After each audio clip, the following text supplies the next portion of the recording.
السلام عليكم ورحمة الله وبركاته. معاكم المؤسسة المصرية للإعلام وحقوق الإنسان للتنمية وجريدة وقناة أخبار العالم مصر بين إيديك، وما زالت الجولة مستمرة.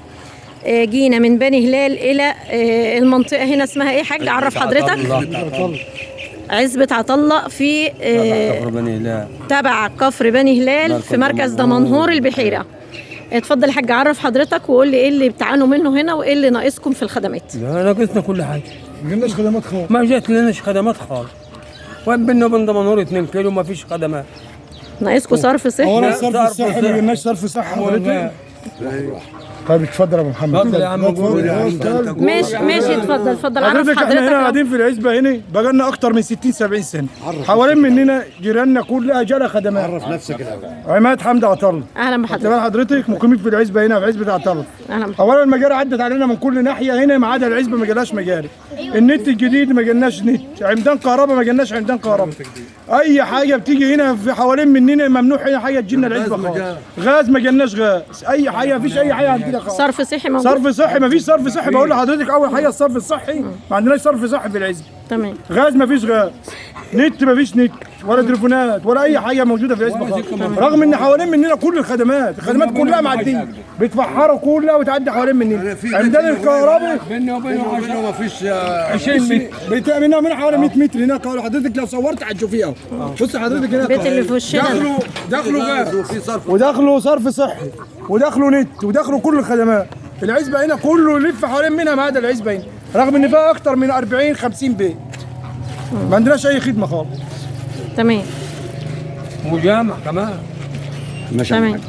اتفضل يا حاج. عيد عبد القادر عطله. اهلا بحضرتك. الخدمات احنا محرومين منها كلها، ما فيش خدمات عندنا خالص ولا اي. وغلبنا نيجي شمال ويمين ما فيش حد سال فينا. وكان في رئيس مجلس قريه هنا تبع كان مجلس قريه صنوط، ورحنا له كان اسمه مجاهد ايوه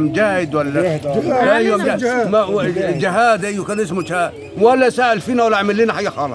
وجرينا على شركه الميه برضه على الصرف الصحي، شركة الماء والصرف الصحي، ولا سألوا فينا. احنا هنيجي واخدوا مننا الورق ونعمله ونجروا. ورحنا لبتوع الغاز برضه جرينا مشوار طويل معاهم، وخلاص يا جماعة انتوا الغاز هيجي لكم، ولا حد عامل لنا حاجة خالص. ما فيش أي خدمات لنا خالص، محرومين من كل حاجة. ان شاء الله صوتكم يوصل مصر. نفس عامل مجاله كده. تمام. مفيش. تمام. جرينا مفيش. تمام. رحنا المحافظه وقال لك الشكوى راحت القاهره. تمام. وسالنا في القاهره قال لك ده في المحافظه ومفيش جديد خالص. اتفضل بسم الله حضرتك. الرحمن الرحيم. خميس اسماعيل، مؤسس ورئيس الحملة المصرية لدعم الدولة لإعلام ومحاربة الفساد والإرهاب ومعالجة الأفكار المتطرفة، الأمين العام ورئيس مجلس الأمناء المؤسسة المصرية للإعلام وحقوق الإنسان. نحن نتحرك من كوم الزبدية بني هلال إلى قرية عطلة. زي ما احنا شايفين خدمات 1500 قرية، حياة كريمة. تبعد عن هذه القرية ما يقرب من 100 متر زي ما احنا شايفين كده. البيت دي فيه كل الخدمات، وهنا حوالي 30 بيت او 40 بيت ما فيهمش 40 بيت و50 بيت عزب ما فيهمش خدمات.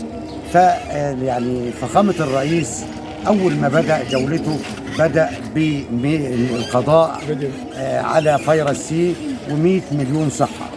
النهارده ال 40 بيت أو ال 50 بيت اللي موجودين الصرف الصحي بتاعهم في الأرض. ماشي في الأرض. بيصرف في الأرض. نظام آبار طرنشات، والطرنشات بتوصل لمياه الشرب ومياه الزراعة واختلاط على بعضهم، فطبعا بيكون في أمراض، تفشي الأمراض وتلوث بيئة. ماشي. فاحنا بنناشد فخامة الرئيس يعني دايما مع المواطن المصري، ودايما عايز صحة سوية للمواطن، وبدأ ب100 مليون صحة. فهنا يعني القرية فيها يتفشى فيها أمراض كثيرة جدا بسبب الصرف الصحي. زي ما احنا شايفين الترع مفيش تبطين. لا ما فيهاش تبطين. مياه الشرب.